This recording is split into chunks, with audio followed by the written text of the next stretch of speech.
કાળઝાળ ગરમીનો સામનો ગુજરાતીઓએ કર્યો છે। જેઓ ગુજરાતીઓએ કાળઝાળ ગરમીનો સામનો કર્યો છે, વરસાદને વધાવવા તેઓ તૈયાર થઈ જાય, કારણ કે રાજ્યમાં વિધિવત ચોમાસાનો પ્રારંભ થઈ ચૂક્યો છે। 3 થી 4 દિવસ વહેલા ચોમાસાએ ગુજરાતમાં પ્રવેશ કર્યો છે। ચોમાસાનો પ્રારંભ થતાં જ અન્નદાતાઓએ હળ જોડી દીધા છે અને વાવણીની શરૂઆત કરી છે। જો ચોમાસાના આરંભ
ગુજરાતમાં પડેલી કાળઝાળ ગરમીને ગુજરાતીઓ ભૂલી શકે તેમ નથી। 47 ડિગ્રીમાં અમદાવાદીઓએ શેકાવું પડ્યું હતું। ઘરની બહાર નીકળવું મુશ્કેલ થઈ ગયું હતું, પરંતુ ચોમાસાનો આરંભ થઈ ગયો છે। દક્ષિણમાં ચોમાસાએ દેખા પણ દઈ દીધી છે અને ચોમાસું ધીરે ધીરે ગુજરાતના અન્ય જિલ્લાઓ તરફ આગળ વધી રહ્યું છે। આ વખતે વરસાદ ધમાકેદાર રહેવાની આગાહી છે, તેનો અણસાર પણ મળી રહ્યો છે, કારણ કે ચોમાસું આ વખતે 4 થી 5 દિવસ વહેલા શરૂ થયું છે। ચોમાસું છે એ ગુજરાતમાં પ્રવેશ કરી ગયું છે। આજની તારીખે ચોમાસું છે એ દક્ષિણ ગુજરાતના વલસાડ, ડાંગ સહિતના અનેક વિસ્તારોને કવર કર્યા છે અને જે સૌરાષ્ટ્રની વાત કરવાય તો સૌરાષ્ટ્રના વેરાવળથી 45 કિલોમીટર દક્ષિણની અંદર દરિયાની અંદર આ ચોમાસું છે, એટલે વેરાવળથી પણ ખૂબ નજીક ચોમાસું છે। આજે 11 જૂન 2024ના રોજ સાંજ સુધી અથવા તો મોડી રાત સુધીમાં સૌરાષ્ટ્રના ભાવનગર, અમરેલી, ગીર સોમનાથ, જૂનાગઢ સહિતના વિસ્તારોની અંદર પણ ચોમાસાનો પ્રવેશ થઈ શકે છે। વરસાદ આમ તો ગુજરાતમાં છેલ્લા 3-4 દિવસથી વરસી રહ્યો છે, પરંતુ આ વરસાદ પ્રી મોન્સૂન એક્ટિવિટીના ભાગરૂપે હતો। જો કે હવે જે વરસાદ શરૂ થયો છે તે ચોમાસાનો વરસાદ છે।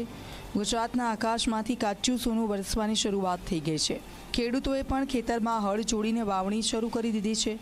ગુજરાત જ નહીં, આંદામાન, નિકોબાર અને કેરળમાં પણ ચોમાસાનો આરંભ વહેલો થયો છે અને તેનો જ ફાયદો ગુજરાતને થયો છે। આમ જોવા જઈએ તો ચાલુ વર્ષે એટલે કે 2024ના વર્ષ દરમિયાન ચોમાસું છે તે એના નિયત સમય કરતાં થોડુંક વહેલું ચાલી રહ્યું છે। 19 મે 2024ના રોજ નૈઋત્યનું ચોમાસું આંદામાન નિકોબાર ટાપુ ઉપર નોંધાયું હતું। એ પછી નોર્મલ તારીખ જે 1 જૂન છે, 1 જૂને ચોમાસું છે કેરળમાં આવવું જોઈએ, એની જગ્યાએ 29 મેના રોજ મોડી રાત્રે કેરળની અંદર ચોમાસાનો પ્રવેશ થઈ ગયો હતો। એટલે આંદામાન નિકોબાર ટાપુ ઉપર પણ ચોમાસું વહેલું આવ્યું, કેરળની અંદર પણ ચોમાસાનો સમય કરતાં વહેલો પ્રવેશ। મેઘરાજાએ છેલ્લા 24 કલાકમાં જોરદાર બેટિંગ કરી છે। સંતરામપુરમાં તો સાંબેલાધાર વરસાદ વરસ્યો। 1.5 ઇંચ વરસાદને કારણે ઠેર ઠેર પાણી ભરાઈ જવાના દ્રશ્યો સામે આવ્યા હતા। તો મહીસાગરના કડાણામાં પણ 1.5 ઇંચ વરસાદ નોંધાયો હતો। છેલ્લા 24 કલાકમાં ક્યાં કેટલો વરસાદ વરસ્યો તેની વાત કરીએ તો સંતરામપુરમાં 40 મિલીમીટર, મોરવા હડપમાં 27 મિલીમીટર, કલોલમાં 22, સંજેલીમાં 15, કડીમાં 12, ગાંધીનગરમાં 11, કપરાડામાં 10, જેતપુરમાં 8 મિલીમીટર વરસાદ વરસ્યો હતો। તો રાજુલા, ખેરગામ, ભચાઉ, અમદાવાદ, છોટાઉદેપુર અને ધાનપુરમાં 5-5 મિલીમીટર વરસાદ પડ્યો હતો। તો હજી પણ હવામાન વિભાગે સારા વરસાદની આગાહી કરી છે। South west monsoon south Gujarat के नवसारी तक प्रवेश कर गया है और जो रेनफॉल आज के लिए आइसोलेटेड प्लेसेस पे गुजरात और सौराष्ट्र रीजन के सारे डिस्ट्रिक्ट कवर हैं, जहां पर लाइट टू मॉडरेट रेन होगी और साथ में थंडर स्टॉर्म की वार्निंग है। और कल के लिए भी लाइट से मॉडरेट रेनफॉल की वार्निंग है साउथ गुजरात के सभी डिस्ट्रिक्ट के लिए। अहमदाबाद और गांधीनगर में लाइट रेन और लाइट टू मॉडरेट रेन और साथ में थंडर स्टॉर्म की वार्निंग है। और अहमदाबाद में इवनिंग के बाद 1 से 2 स्पेल का मतलब एक्सपेक्टेशन है, 1 से 2 स्पेल थंडर स्टॉर्म के होगा।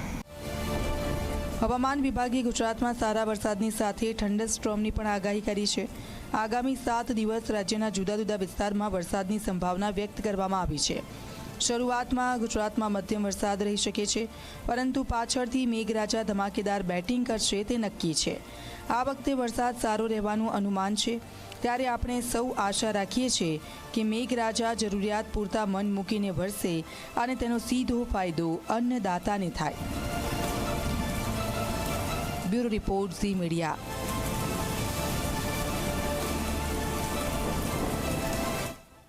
સમાચારો આગળ પણ જોઈશું, હાલ સમય થયો છે વિરામનો।